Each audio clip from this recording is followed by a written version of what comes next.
Short story here. So, about 20 years ago, I was really just getting into researching my grandfather's life. There was a lot we did not know about him, partly because my mother was 13 when he died. So, as a child, there were things that she didn't know. There were things that people didn't tell us. Her dad was a doctor. I knew that much.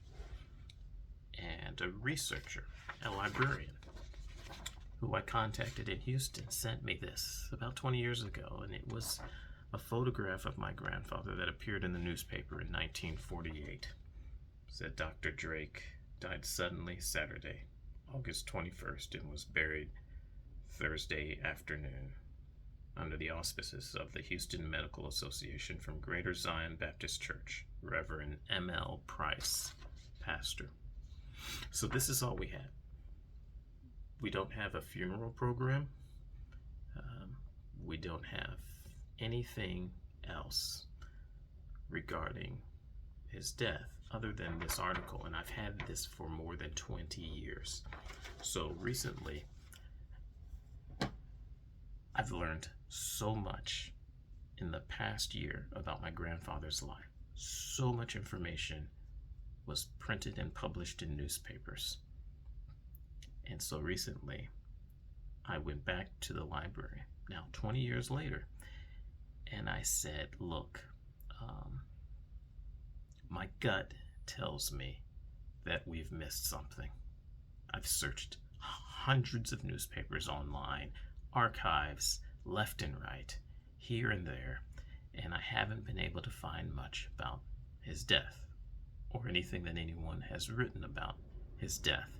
So I reached out to the researcher and I said, look, a year ago we had been exchanging emails and she was sending me stuff. And she said, she sent me some new stuff that I hadn't seen a year ago, but nothing regarding the death. And I said, this is going to sound strange, but my gut tells me that we missed something in one of those newspapers. Oftentimes a photograph would appear separately from an article. I see that constantly. I'm a former journalist, and so I see layout patterns, and I see sometimes I'll see an article and then later I'll realize, oh, I missed something on the same page. And so I asked this researcher librarian, who is amazing, her name is Ingrid, and I said, could you go back to that 1948 paper and look one more time for anything with the name Drake on it? And she said, yes, I will. And I received an email this morning, and she said, I remember your previous email, and I'm happy to assist you again. And then she said, you were right. In the Ram's Horn section, there is a section about Dr. Drake, and it's called He So Lived. I've attached it to this email. So,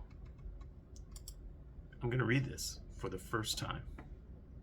This is the first time I've ever seen this. From 1948, Carter Wesley was a well-known editor of the Houston Informer in 1948, and this is what he wrote about my grandfather. Reading this for the first time. It's just a short few paragraphs, and it's called He So Lived. Dr. W.M. Drake, who died here Saturday, so lived that life didn't owe him anything when he died. Dr. Drake liked adventure. He liked the challenge of new things and of big things. His adventures were in the wholesome side of life and for the betterment of the community.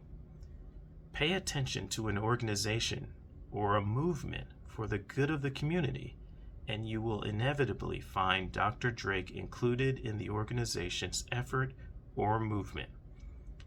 It doesn't matter whether it is medicine, church, school, YMCA, Red Cross, or what have you. If it was something to benefit the people, Dr. Drake was not only present, but he took the lead. There may or may not have been better surgeons, better physicians, or more learned men, but there are none who gave more of what he had to the community than W.M. Drake. He so lived that no man has to debate whether or not he was an asset to his community and a worthy disciple of his Maker. All men know that he was both of these, and that we are the losers in his going. It's written by Carter Wesley about my grandfather.